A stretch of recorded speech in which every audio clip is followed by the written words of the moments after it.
목사님이 회춘한 것 같지 않습니까? 네.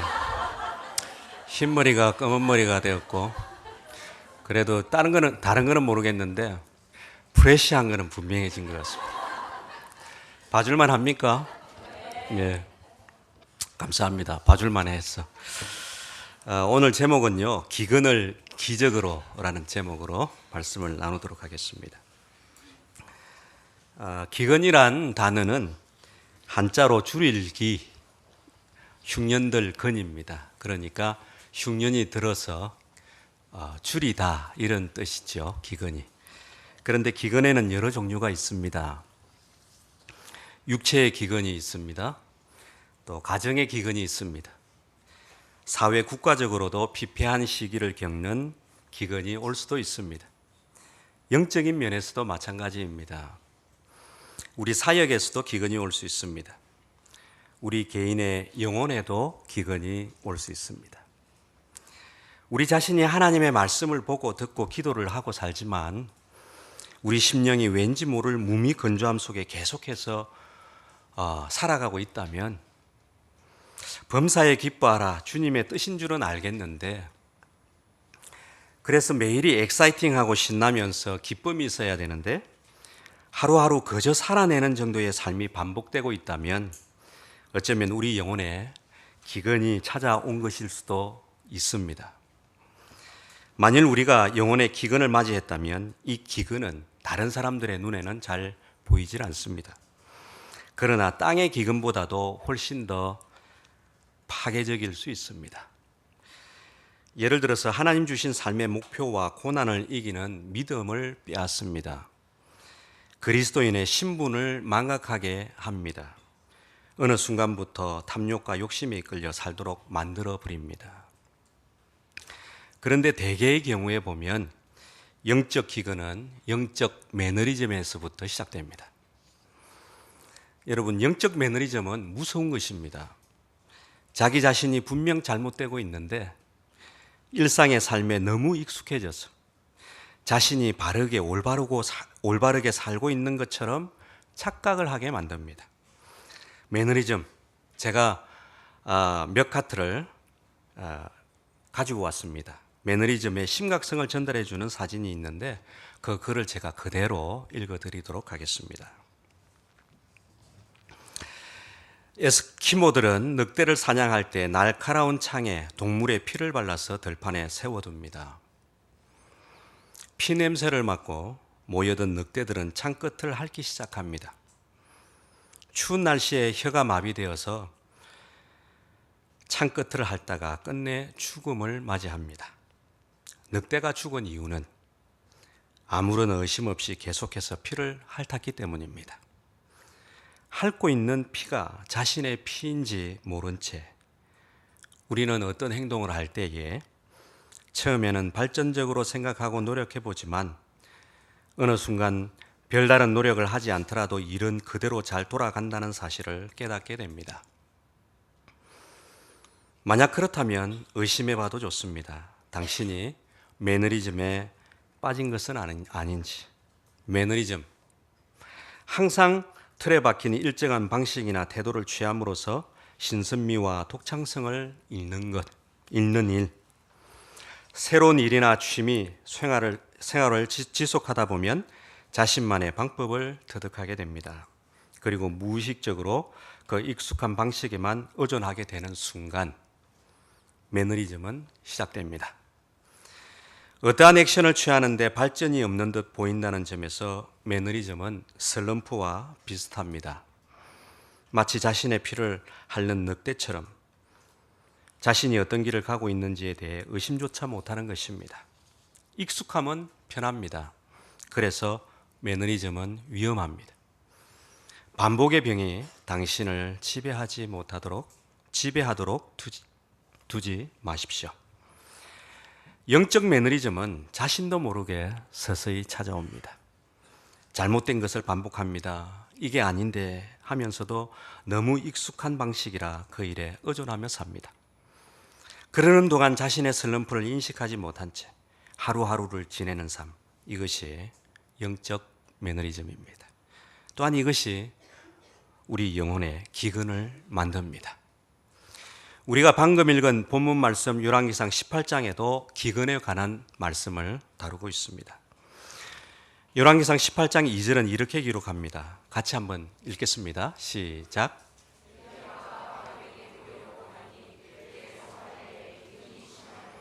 네, 왕상 18장 처음은 사마리아에 기근이 심하였더라 이렇게 시작합니다.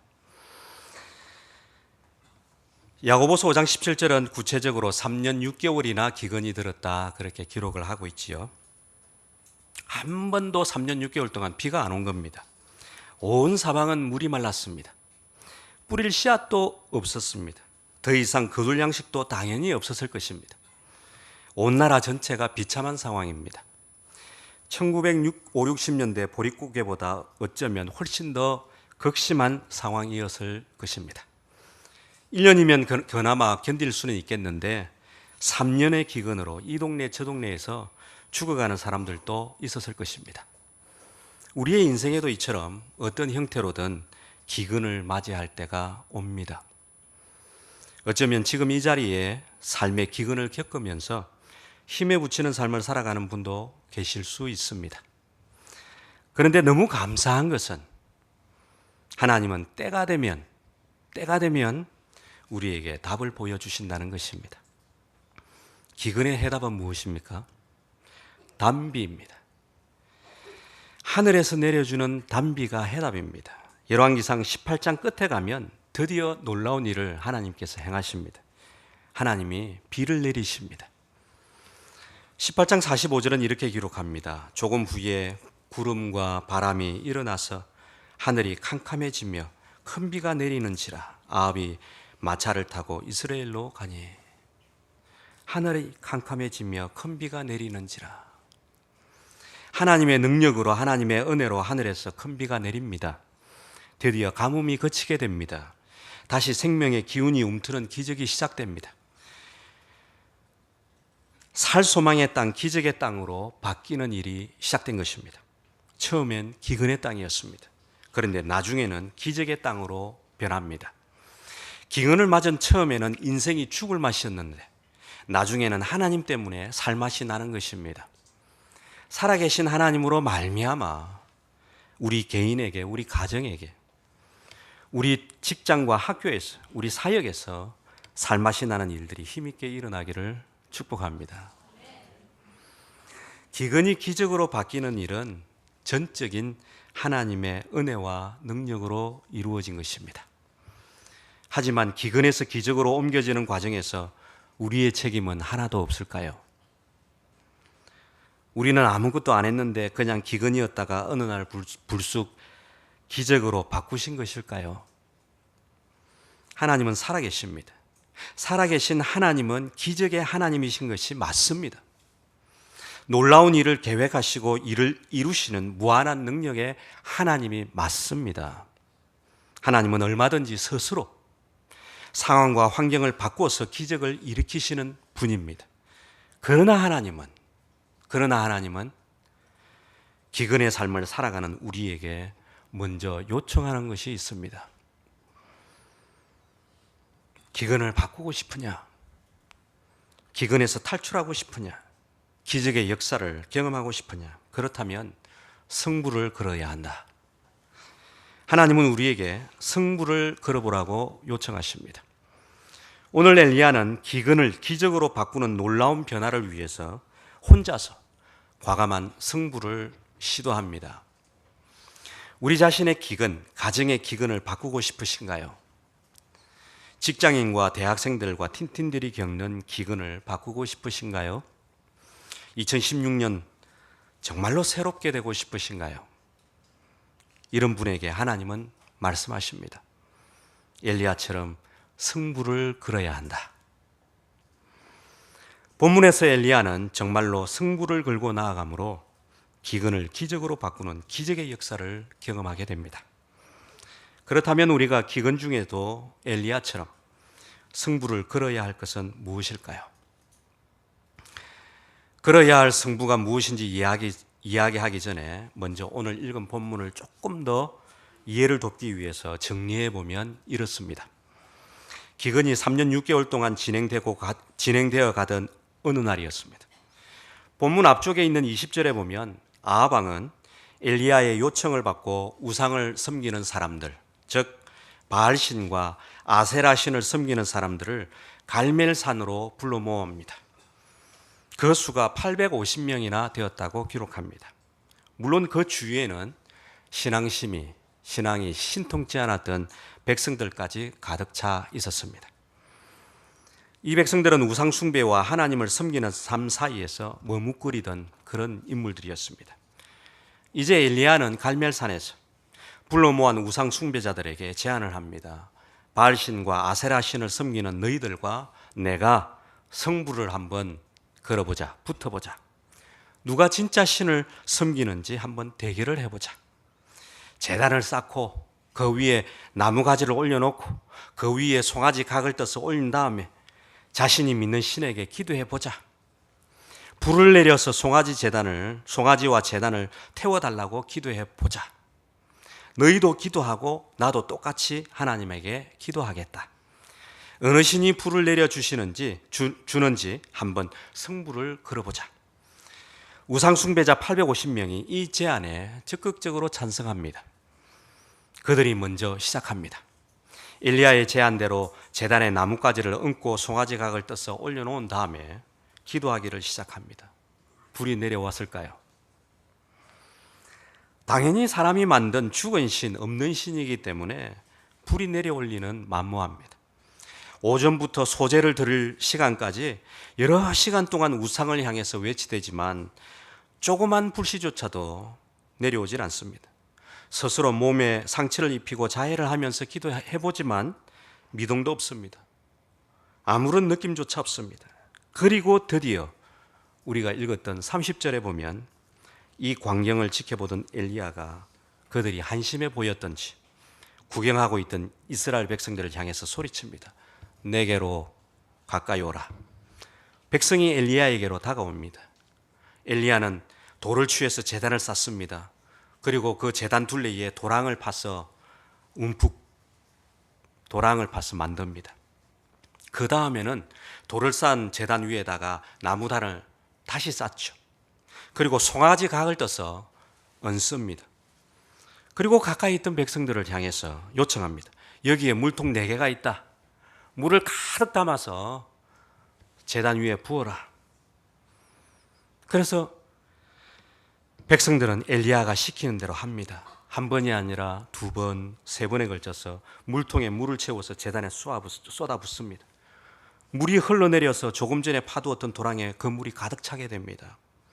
이제 웬만한 불이 내려오더라도 사실은 타기 쉽지 않습니다. 엘리야는 일부러라도 불가능한 상황을 만들어버립니다.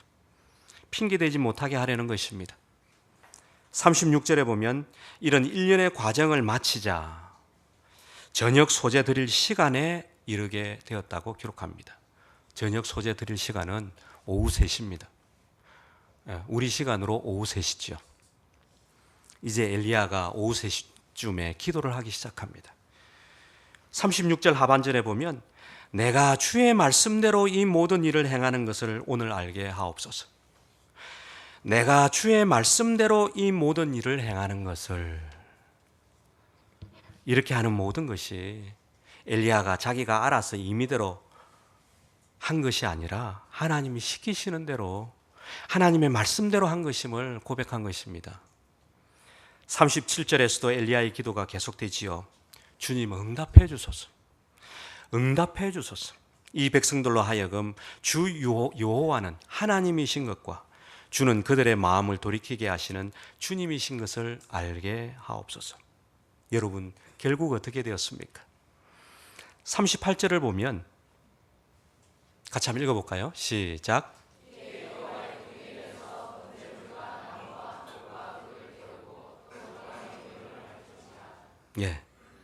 여호와의 불이 내려서 살아계시고 전능하신 하나님께서 엘리야의 기도에 응답하셔서 하늘에서 불을 내리십니다. 제단 주위는 물로 다 젖어 있었지만 얼마나 그 불이 강하게 내려왔던지 번제물과 나무와 돌과 흙을 다 태웠다고 기록합니다.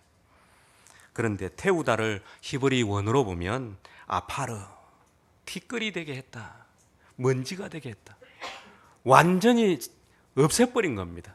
불이 내려와서 얼마나 불이 강했던지. 불이 너무 강렬해서 나무와 돌이 티끌이 되어버렸다는 것입니다. 그리고 도랑의 물까지 모두 마르게 했다고 합니다. 불가능한 일을 가능한 일로 바꾸시는 하나님의 역사였습니다. 하나님은 오늘 읽은 본문을 통해서 우리에게 말씀하십니다. 기근의 시기에 엘리야처럼 승부를 걸어야 한다. 그렇다면 우리가 힘든 기근 중에 있을지라도 승부를 걸어야 할 것이 무엇일까요? 오늘 본문은 무엇을 말씀해 주고 계실까요? 첫 번째로는 말씀의 승부를 걸어야 합니다. 말씀의 승부가 필요합니다. 왕상 18장 36절을 한 번 더 같이 읽겠습니다. 시작. 저녁 소재 드릴 때 선지자 엘리야가 나아가서 말하되 아브라함과 이삭과 이스라엘의 하나님 여호와 주께서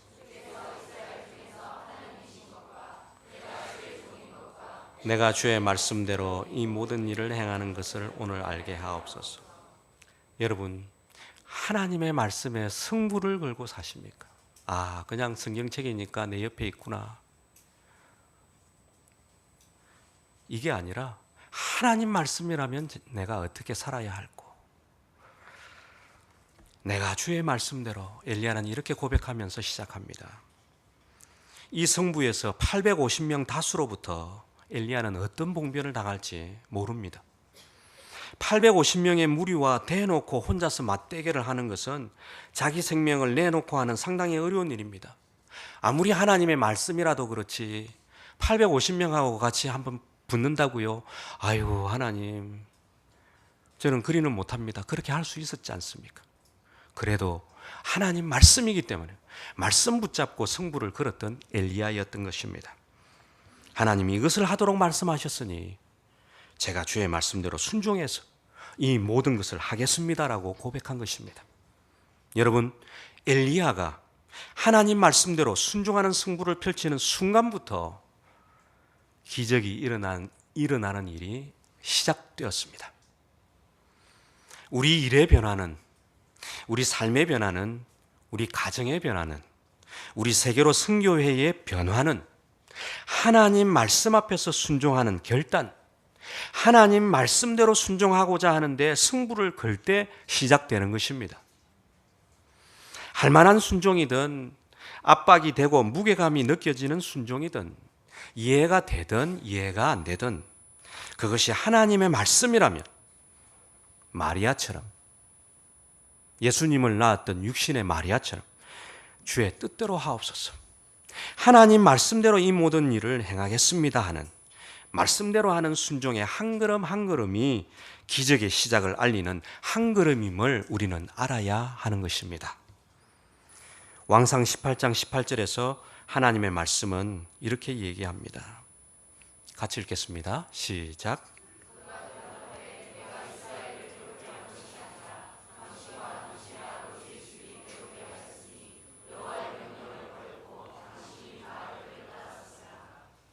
예, 감사합니다. 18절 바로 앞절 17절에 보면 아합 왕이 엘리야에게 이렇게 얘기합니다. 엘리야야, 네 때문에 기근이 생겼다. 네 때문에 이스라엘이 이렇게까지 고통받는다. 다 네 탓이다. 아합 왕이 엘리야에게 이렇게 얘기합니다. 그런데 조금 전에 읽었던 18절에 엘리야가 아합 왕에게 이렇게 얘기하지요. 이스라엘이 기근으로 괴롭게 된 것은 나 때문이 아닙니다. 아합 왕, 당신이 뭔가 착각을 하고 있습니다. 여전히 당신은 어떤 잘못을 하고 계신지 감을 못 잡고 계십니다.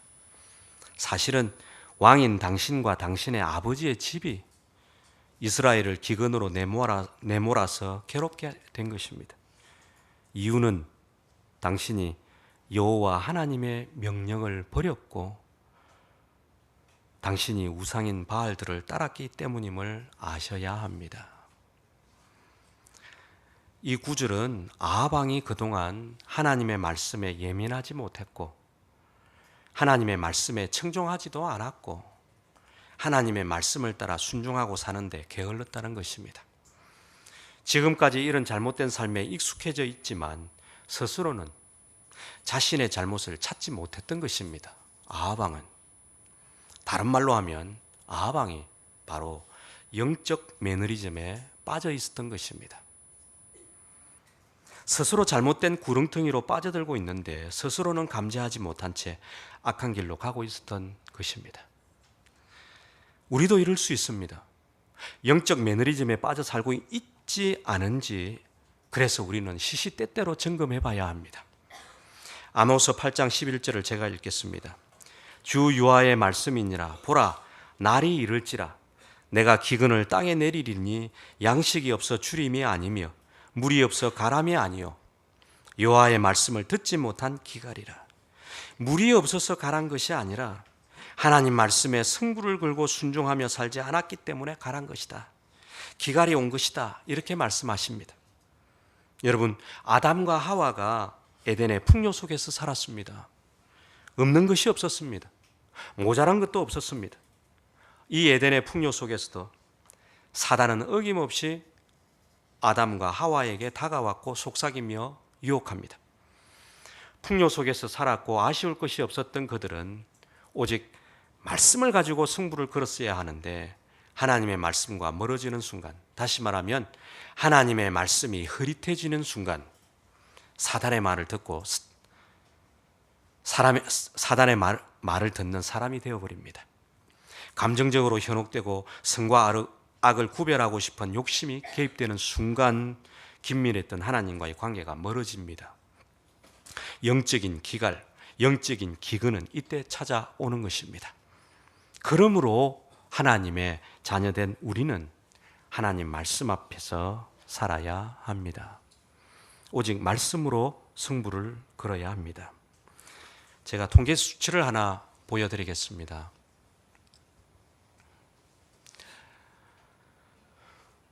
한국 기독대학생 의식조사 결과입니다.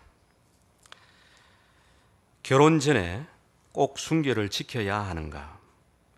이 질문에 대한 기독교, 다시 말하면 교회 다니는 대학생들의 반응입니다. 결혼 전 순결을 지켜야 하는가? 2009년도 그나마 반수가 넘었습니다. 57.8%. 그런데 2012년에 보면 22.8%로 뚝 떨어집니다. 반대로 얘기하면 결혼 전에 굳이 순결을 지키지 않아도 된다. 2012년에 77% 대학생들이 생각하고 있었다는 겁니다. 그것도 교회 나가는 대학생들이. 아마도 2015년 작년의 수치는 더 심각했을 줄 압니다. 제가 왜 이 통계 수치를 보여드리는 것일까요? 이 통계가 무엇을 말해주는 것일까요? 교회를 다닌다는 기독 대학생의 가치 기준이 어떻게 흘러가고 있는지 보여주는 단적인 예인 것입니다. 결혼 전에 순결을 지켜야 하는가라는 질문에 대한 기독교 대학생들의 생각이 날이 갈수록 교회를 다니지 않는, 믿지 않는 사람들의 생각을 닮아가고 있음을 보여주는 것입니다.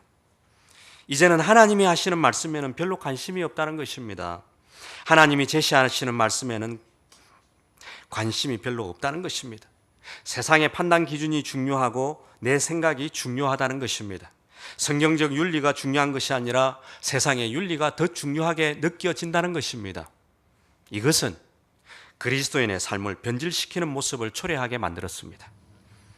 삶의 주인을 하나님에게서 나 자신으로 바꿔버리게 했습니다. 자기 중심의 삶으로 변질되게 만들어버렸습니다. 하나님의 생각, 하나님의 말씀과는 계속해서 멀어져 가게 했습니다.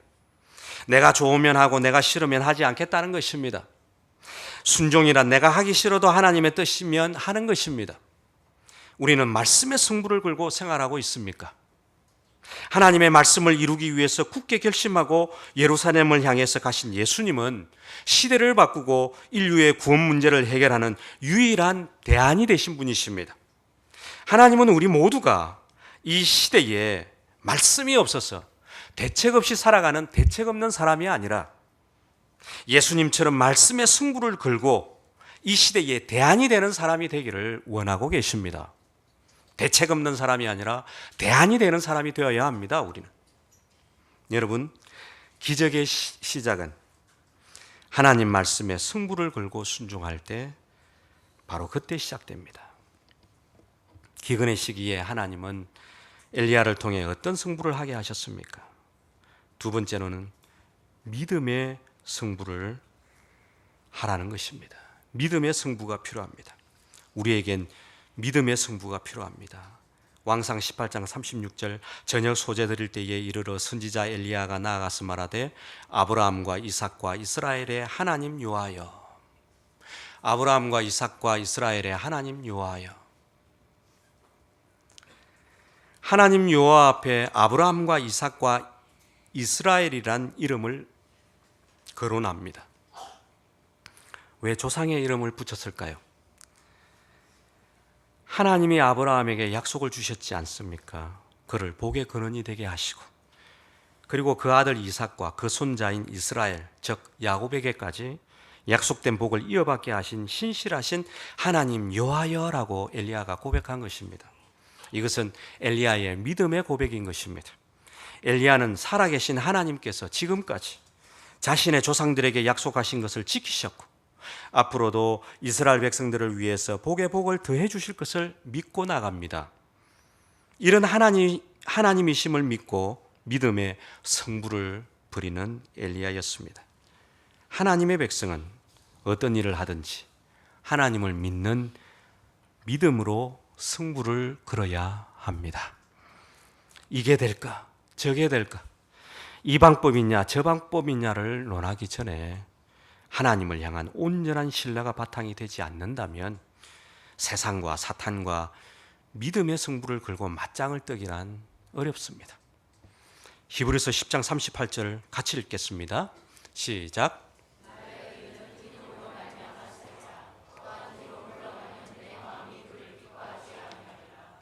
나의 의인은 믿음으로 말미암아 살리라. 믿음입니다. 믿음의 삶은 예수님을 믿는 의인된 우리들의 자연스러운 삶의 반응입니다. 당연한 반응입니다. 히브리서 12장 2절은 이렇게 얘기합니다. 믿음의 주요 또 온전하게 하시는 이인 예수를 바라보자. 앞에만 읽었습니다.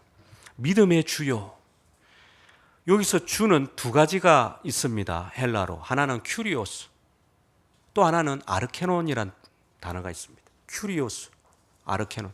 큐리오스는 우리가 잘 아는 주인님 할 때 주인입니다. 로드를 뜻합니다. 아르케논은 그 뜻이 아닙니다. 아르케논은 근원이다 이런 뜻입니다. 여기서 믿음의 주요 할 때 이 주는 큐리오스가 아니고 아르케논입니다. 다시 말하면 믿음의 근원 되시는 예수님이시다 이런 뜻입니다. 그런데 이 믿음의 근원 되시는 예수님이 바로 우리 안에 계시지 않습니까? 그러므로 우리는 이 예수님 때문에 믿음 DNA를 가진 믿음의 사람들이라고 할 수 있습니다.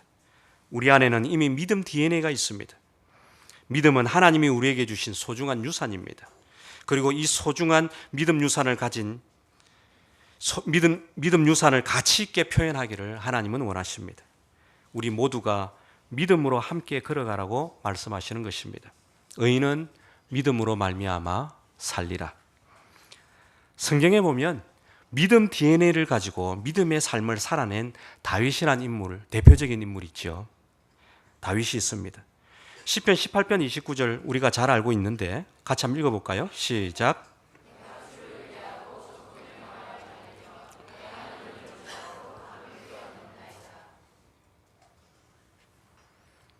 내가 주를 의뢰하고 적군을 향해 달리며 내 하나님을 의지하고 담을 뛰어넘나이다. 다윗의 고백입니다. 주를 의뢰하고 내 하나님을 의지하고.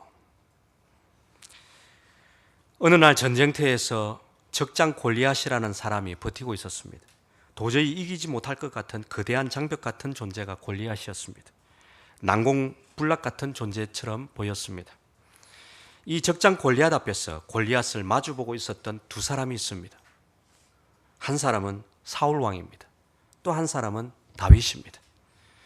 사울 왕은 전쟁터에서 적군의 장수인 거대한 골리앗을 쳐다봅니다. 거대한 골리앗을 보면서 마음이 쪼그라들고 답답해서 가슴을 여러 번 칩니다. 다른 방법이 보이질 않으니까 발만 동동거리고 안타까워만 합니다. 그러는 동안 심령은 상할 대로 상합니다. 자신감은 떨어집니다. 깊은 심적 기근에 빠집니다. 현실만 쳐다보다가 결국엔 두려워서 고개를 떨구게 됩니다. 더 이상 안 되겠구나. 믿음 DNA가 발산되어 표현되지도 못하고 오히려 안으로 숨어버립니다. 이렇게 낙담하는 순간 더 이상의 일은 일어나지 않았습니다. 낙담하고 물러서는 일밖에 그가 한 일은 없습니다. 그러나 다윗은 달랐습니다. 그의 믿음 DNA가 작동을 합니다. 밖으로 표현되어 나타납니다. 다윗은 먼저 하나님을 쳐다봅니다. 믿음 DNA를 가진 사람은 먼저 전능하신 하나님을 바라보는 사람입니다. 먼저 땅을 보지 않고 먼저 하늘을 보니까 살아계신 하나님이 보입니다. 먼저 하늘을 보니까 한계가 없으신 전능하신 하나님이 보인 것이지요. 이 믿음으로 하나님을 의지하고 거인 장수 골리앗을 향해서 달려갑니다. 너는 칼과 단창을 가지고 오지만 나는 내가 멸시하는 만군의 여호와의 이름으로 내게 나가노라. 그리고 골리앗을 처치하고 이깁니다. 다윗은 골리앗이라는 담을 뛰어넘었습니다. 도저히 극복할 수 없는 문제 같지만 하나님을 믿고 나가면 담을 뛰어넘을 수 있습니다. 여러분, 하나님의 자녀에게는 모두에게 믿음 DNA가 있습니다. 믿음 DNA가 있는 하나님의 자녀는 먼저 하나님을 바라보는 사람입니다. 믿음 DNA가 있는 하나님의 자녀는 그래서 긍정적이고 적극적이며 도전적인 삶의 주인공인 것입니다. 믿음 DNA가 있는 하나님의 자녀는 하나님 믿고 담을 뛰어넘을 수 있는 사람입니다. 2016년도에는 우리 모두가 맨 먼저 하늘을 바라보고 하나님을 바라보는 일들이 일어나기를 바랍니다. 믿음 DNA를 주신 하나님이 믿음 DNA를 마음껏 발산하기를 원하시고 계심을 믿고 가시기를 바랍니다. 삶의 기근 중에도 믿음의 승부를 걸어서 당당하게 승리하시고 하나님 능력의 기적을 맛보는 축복이 있으시기를 바랍니다. 기근의 시기에 하나님은 엘리야를 통해 어떤 승부를 하게 하셨습니까? 세 번째는 기도의 승부를 하라는 것입니다. 왕상 18장 37절은 이렇게 얘기합니다. 여호와여 내게 응답하소서, 내게 응답하소서. 이 백성들에게 주 여호와는 하나님이신 것과 주는 그들의 마음을 되돌이키심을 알게 하옵소서 하며, 한 구절 속에 하옵소서 하옵소서 하옵소서 세 번이나 반복됩니다. 얼마나 간절했겠습니까? 850명의 우상 숭배자들과 이스라엘 백성들을 모아놓고 기도를 하고 있으니까 얼마나 간절했겠습니까? 여기서 하나님께서 불을 내려주셔야 합니다. 만일 불을 내리셔서 살아계신 전능자 하나님이신 것을 보여주시지 않으신다면 하나님이나 저나 정말로 우선꼴이 되지 않겠습니까? 죽은 하나님이라 하지 않겠습니까? 별 볼 일 없는 존재로 여기지 않겠습니까? 무시할 것이 아닙니까? 더 많이 우상을 숭배하지 않겠습니까? 제가 믿는 하나님은 살아계신 하나님이십니다. 능력의 하나님이십니다. 바로 지금 도와주셔야 합니다. 얼마나 간절했을까요? 기근의 때에 다양한 방법을 동원하고 시도해 볼 수 있겠지만 우선적으로 필요한 것은 기도입니다. 그리스도인은 기도의 승부를 걸고 살아야 합니다. 하나님의 크신 역사를 경험하게 하는 일은 말씀도 있고 믿음도 있지만 기도 또한 중요합니다. 사무엘상 1장의 한나는 자식이 없었습니다. 자식이 없는 그것이 그녀에게는 기근이었습니다. 그때 그녀가 한 일은 하나님께 간절히 기도하는 일이었습니다. 그때 하나님으로부터 사무엘이라는 아들을 응답받는 복을 얻게 되었습니다. 마태복음 15장에 나오는 가나안 여인은 흉악한 귀신에 들려 고통 속에 있는 딸 자식을 고쳐주고 싶어서 주님께 나와서 소리 지릅니다. 주 다윗의 자손이여 나를 불쌍히 여기소서. 애타게 구해보지만 주님은 굳이 외면을 하며 그녀를 테스트해보면서 지켜봅니다. 내게는 줄 것이 없는데 매몰찬 답변을 합니다. 그런데도 가나안 여인은 어떻게 합니까? 포기하지 않습니다. 예수님께 나아가서 절하면서까지 주여 저를 도와주시옵소서. 풀었으면 먹고 남은 부스러기 같은 은혜라도 저에게 좀 주십시오. 딸아이를 고쳐주고 싶은 마음이 얼마나 간절했으면 자존심까지 다 내던지고 그랬을까요? 주님은 그녀의 간절한 요청대로 딸아이를 낳게 해주십니다. 누가복음 18장 7절, 하물며 하나님께서 밤낮 부르짖는 택하신 자들의 원한을 풀어주지 아니하겠느냐, 그들에게 오래 참으시겠느냐. 밤낮으로 부르짖는 간절함이 묻어있는 기도는 하나님의 마음을 움직입니다. 간절한 기도에는 공통적으로 포함되는 것이 있습니다. 그것이 무엇일까요? 애타하는 기도입니다. 애타하는 마음. 우리에게 애타하는 마음이 있습니까? 아이가 없었던 한나의 애타함이 우리에게 있습니까? 딸아이가 병들어서 신음할 때 지켜보던 어머니의 애타함이 우리에게 있습니까? 그 애타함으로 우리가 기도하고 있습니까? 애가 타들어가는 그때에 기도해야 할 때입니다. 애만 태우지 말고 기도하라는 것입니다. 간절한 기도는 애가 타는 기도입니다. 본문은 엘리야의 애타는 기도에 하나님은 응답해 주셨다는 사실을 기록하고 있습니다. 엘리야의 기도대로 하나님은 불을 내리시고 살아계신 하나님이심을 천하에 증명해 보이셨습니다. 그리고 엘리야가 다시 한 번 더 땅에 엎드려 얼굴을 무릎 사이에 두고 기도했을 때에 45절에서 손바닥만한 구름이 몰려왔고 드디어 장대비가 내리는 기적을 체험하게 됩니다. 우리에게도 기근 중에 기적이 필요합니다. 육신의 질병이 나는 기근 중에 기적이 필요합니다. 가정 문제의 기근 중에도 기적이 필요합니다.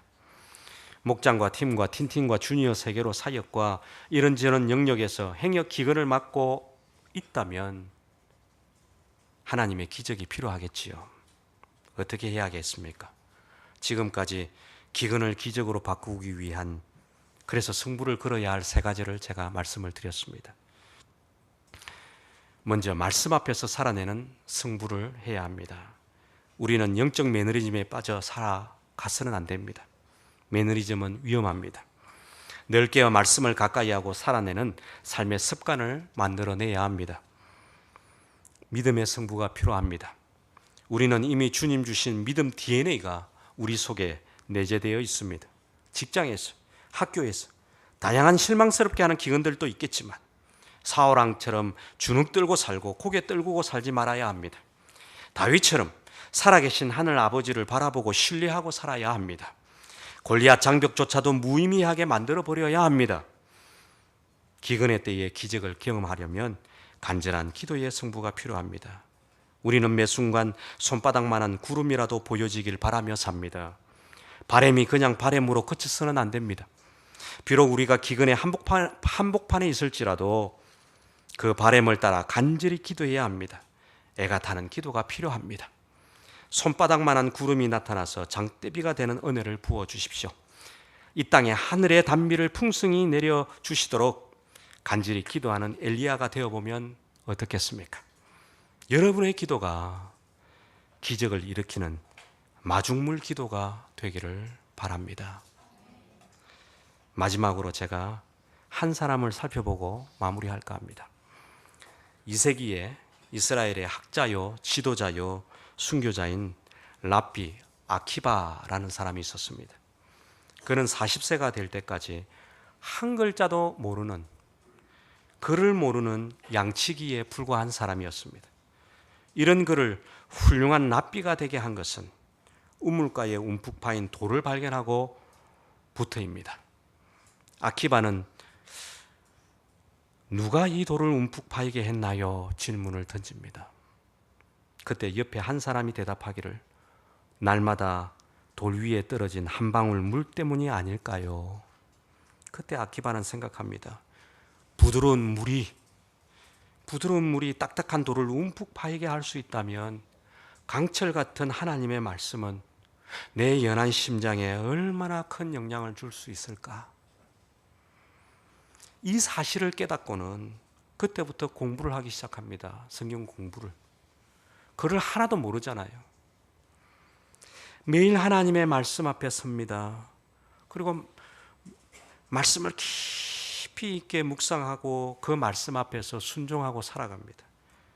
그런데 결국에 가서는 존경받는 위대한 랍비가 된 것입니다. 때때로 우리의 마음에는 빠른 시간 내에 기적을 경험하기를 원하지만 현실은 그렇지 않을 때가 많습니다. 엄청난 양의 물이 돌 위에 한꺼번에 부어졌다면 사실은 돌에 아무런 흔적도 남기지 못하고 흘러내렸을 것입니다. 한 방울의 물이 매일 떨어져 돌을 뚫은 것처럼 문맹이었던 아키바가 그의 심장에 매일 떨어지는 하나님의 말씀 때문에 훌륭한 지도자가 되었던 것처럼 우리들도 지금 이 순간을 순종하고 매일매일 말씀과 기도와 믿음으로 승부하는 삶을 살아서 기적 같은 오늘, 기적 같은 내일을 만드시기를 축복합니다. 잠시 오늘 들었던 말씀, 성령께서 주시는 음성이 있었다면 개인적으로 기도하는 시간 갖겠습니다.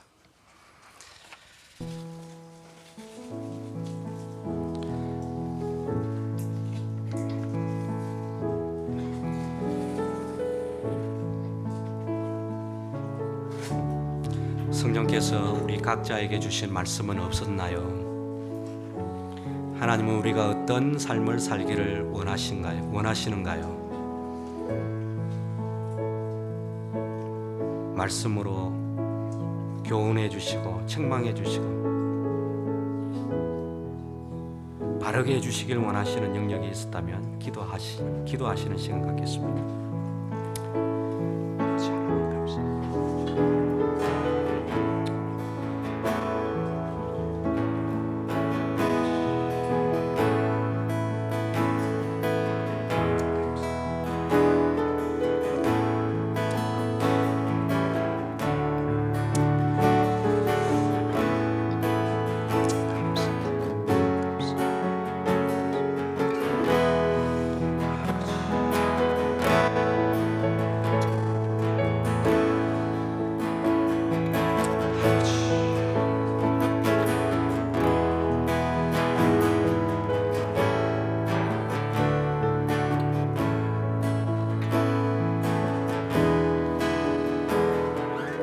시간 우리 183장 같이 찬양하시고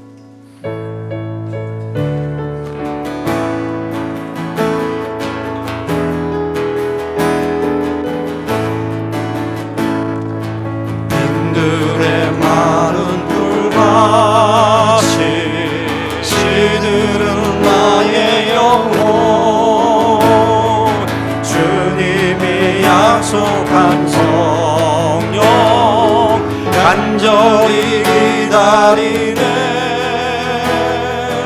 가물어 메마른 땅에 단비를 내리시는 성령의 단비를 부어 새 생명 주옵소서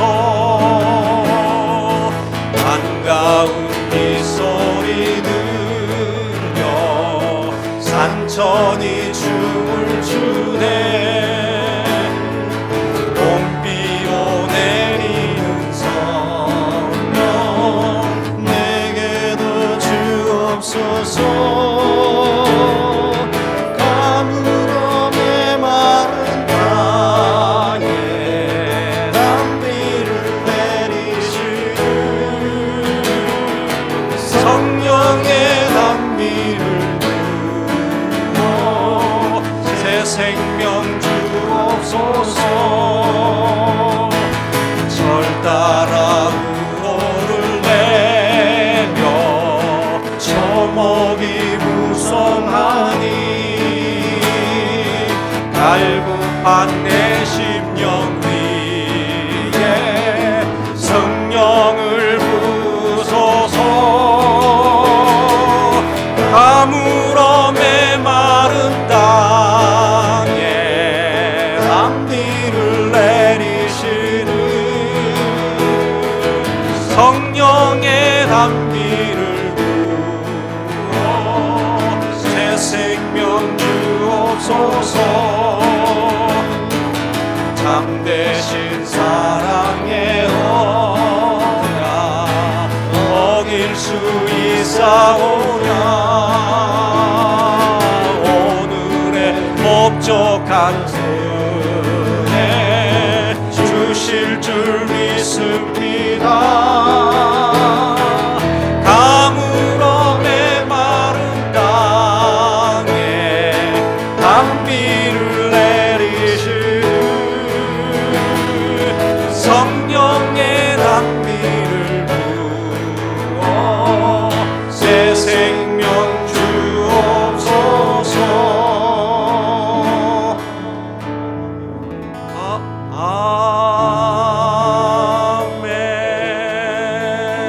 아멘. 기도하시겠습니다.